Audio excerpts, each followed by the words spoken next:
But can technology make a side impact survivable at higher speeds? That's what we've set up our test to investigate.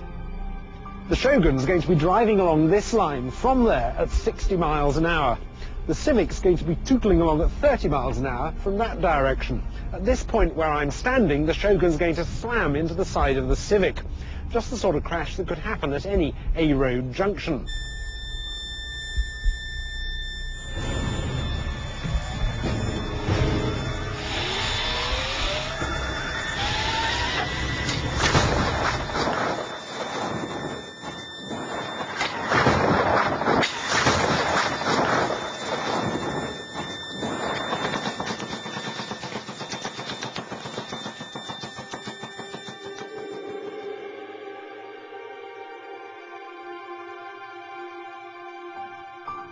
The Civic has been completely wrecked.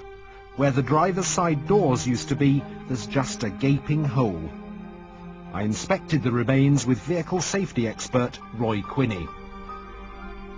I mean, do you think there's any chance anyone would have survived in this? It's highly unlikely. I mean, as you can see from the intrusion of this, this is the driver's door over here, and that's the handle release there. But as you can see through here, that's the leg of the dummy. But if you open this front door here, you'll be able to see the remains of the leg of the driver still in the passenger area down here. You can actually come off? It's detached, yes. It's a massive compatibility problem. The soft side of the car collapses when the stiff front of the 4x4 hits it. The 4x4, on the other hand, scarcely crumples at all, driving almost clean through the car's bodywork. From overhead, you can just make out the off-roader's bonnet practically touching the far side of the car's passenger space. Despite the 60-mile-an-hour impact, the 4x4's front sustains very little damage. The bumper and bonnet were deformed by a few inches, but underneath, the chassis rails were virtually undamaged. The compatibility problem is made even worse by the height at which the 4x4 hits the car. Another car of the same size would have impacted our car lower, making contact nearer our car's sill line where it meets the B-pillar, a point of strength that would have offered some resistance.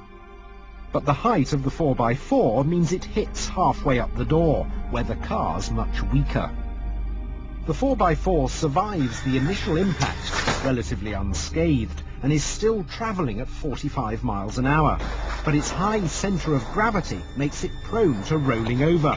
And when its axle catches on the wreckage of the car, that's exactly what it does. So what would have happened to the people inside it? Well, on the basis it's maintained its integrity, I maintained its shape. This is a good for the occupant because you maintain the distance between the head and the roof. Now, obviously, there's minimal restraints on this vehicle, so it's only the belts that have held him in. So the passenger's done really well, although his foot is trying to hold the door open there. The downside is because there's no inflatable restraints, the arms have come out the window for the driver, and in reality, he probably would have bled to death. So, curtain airbags would have helped here, just to keep your flailing arms inside the cabin. But they wouldn't have helped anyone in the other car at these speeds. Our Honda was over 10 years old, and newer cars now have much tougher side structures, but they still wouldn't cope with a crash of this severity. This is one compatibility problem that technology isn't yet up to solving.